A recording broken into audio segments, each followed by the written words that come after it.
E se? É uma frase que eu gosto de chamar de o maior sucesso do medo. E se? E se? Quero dizer, quantas coisas na sua vida você não fez? Por quê? E se? E quantas coisas na sua vida você fez que não deveria ter feito? Por quê? E se?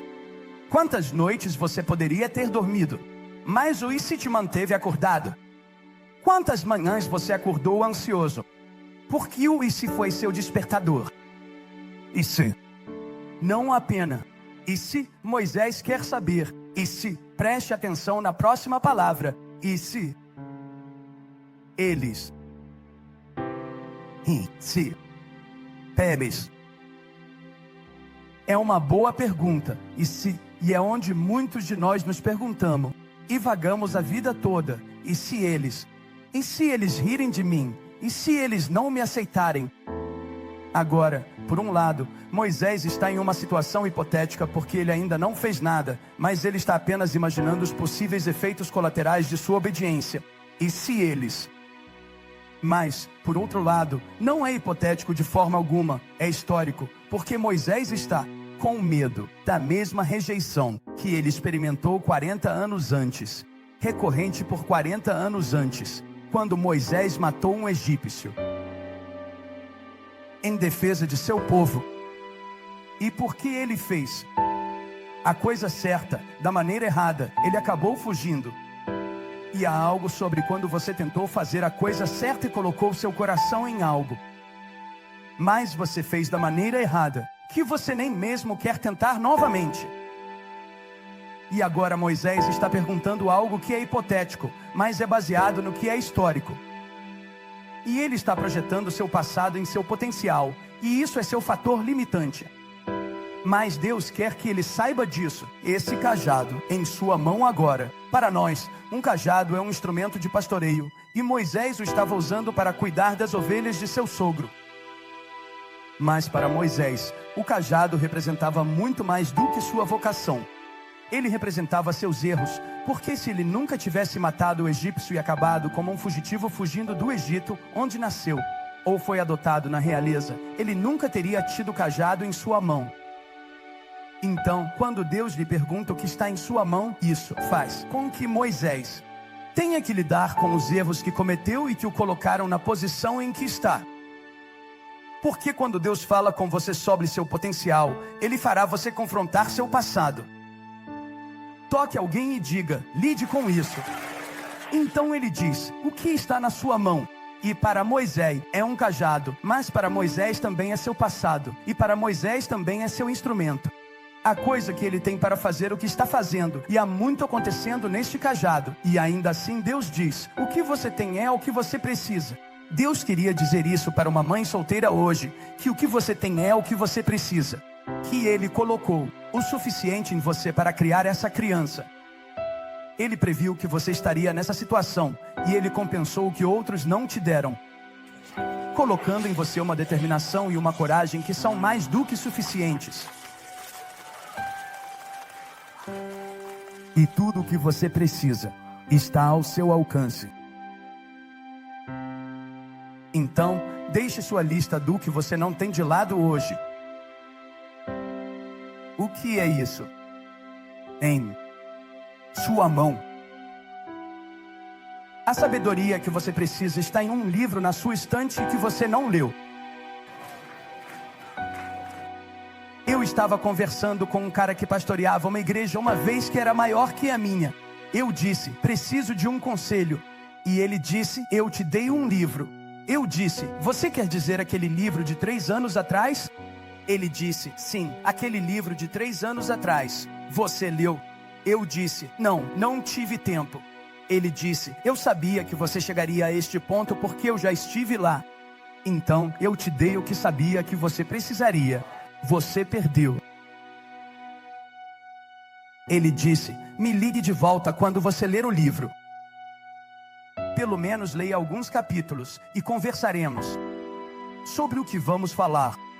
Sabe, às vezes quando você ora e pede a Deus para baixar informações sobre uma decisão, Deus, como devo lidar com isso? Ele diz, você ao menos leu o livro que eu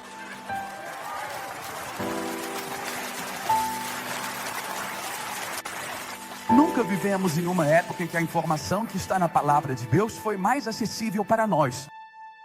Meu Deus, eles vão te enviar alarmes, eles vão explicar para você, eles vão te dar uma leitura da Bíblia em um ano. Planeje a leitura da Bíblia no livro dos Salmos. Planeje uma leitura da Bíblia no dialeto do Sul.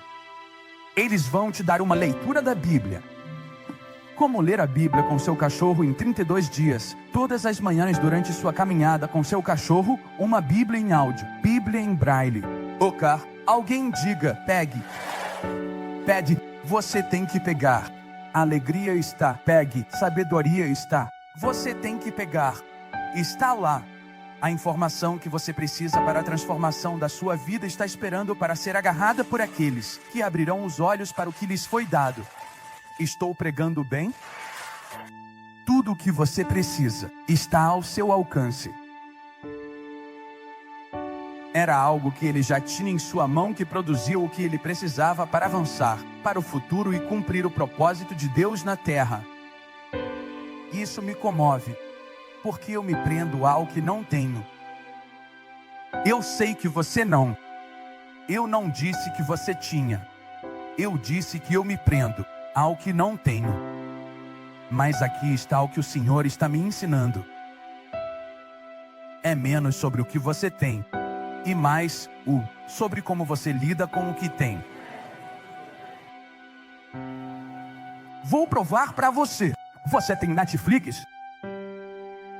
Vá no Netflix. Coloque lá. Acho que eles têm isso no Netflix. 30 por 30. É a série documental da ESPN. Coloque no episódio chamado Brock.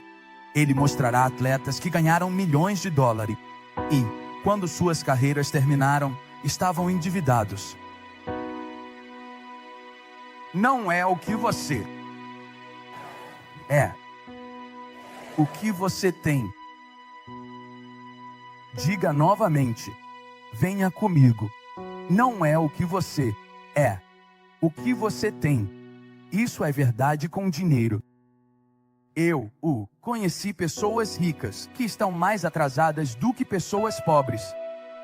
Conheci pessoas pobres que são mais gananciosas do que pessoas ricas.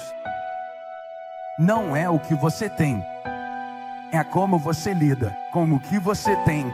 É isso que Deus quer saber. Como você está lidando com isso? Não é a mulher com quem você se casou.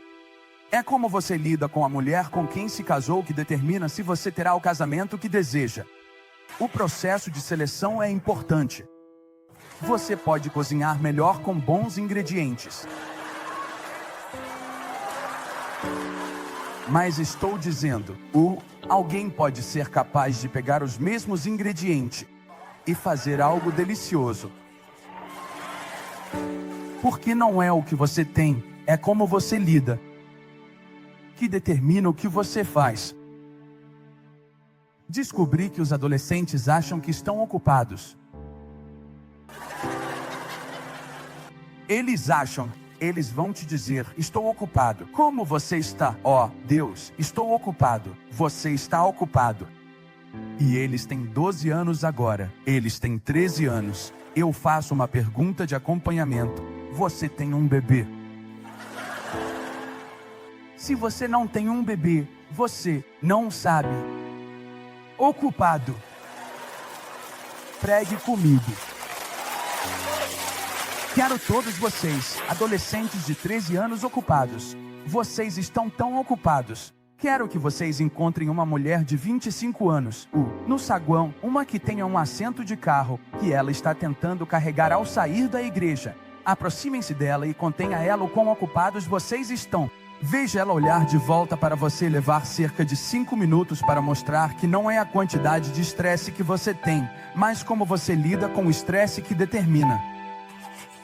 Estou dizendo que você poderia fazer muito mais se lidasse com isso de forma diferente. Você poderia realizar muito mais se lidasse com isso de forma diferente. Tudo depende de como você lida com isso. Tudo depende de como. Geralmente, não são as coisas que você pensa que estão te estressando que realmente te estressam. São as coisas que você está lidando mal em outras áreas da sua vida que fazem você odiar seu trabalho. Ou são as coisas que você está lidando mal no seu trabalho que fazem você odiar sua vida em casa. Então agora você chega em casa e desconta sua frustração de lá neles. Por que você não lidou com isso aqui? Agora está aparecendo lá. Toque no seu vizinho e diga: lide com isso. Você tem que aprender a lidar com isso, seja com pesos na academia ou com a vida. Você continua pedindo a Deus para tirar um pouco do peso da sua vida, mas a fé não tira o peso da minha vida. Ela me mostra como lidar com isso. Quantos de vocês têm uma situação na vida hoje e querem que Deus mostre como lidar com isso? Apenas acene com a mão se for você. Vamos lá, apenas acene com a mão se for você. Bem, veja. Deus é bom e Deus é forte. Deus é grande e Deus é bom. Então Deus disse a Moisés: eu ouvi meu povo clamando. E o clamor deles chegou até mim. E eu desci para resgatá-los. Foi isso que ele disse a Moisés. Em Êxodo 3. Ele disse: eu vi meu povo em cruel opressão. Eu vi como o faraó estava tratando eles. Eu vejo o que você está passando. Eu vejo como é. Eu vejo o que você está tentando. Deus disse: eu desci. Vou cuidar disso. Vou cuidar disso.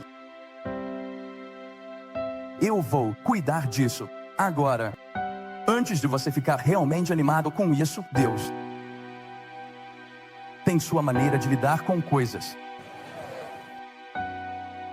Então, você estará pedindo a Deus mandar todas as pessoas embora conseguir comida, e Ele dirá: roubar o lanche de um menino e trazê-lo para ele. É assim que Ele lida com isso. Você estará olhando para Jericó e verá algumas muralhas grandes, e dirá: Deus, precisamos derrubá-las. Você vai cuidar disso, e Deus não te dará uma bola de demolição, Ele dará a trombeta.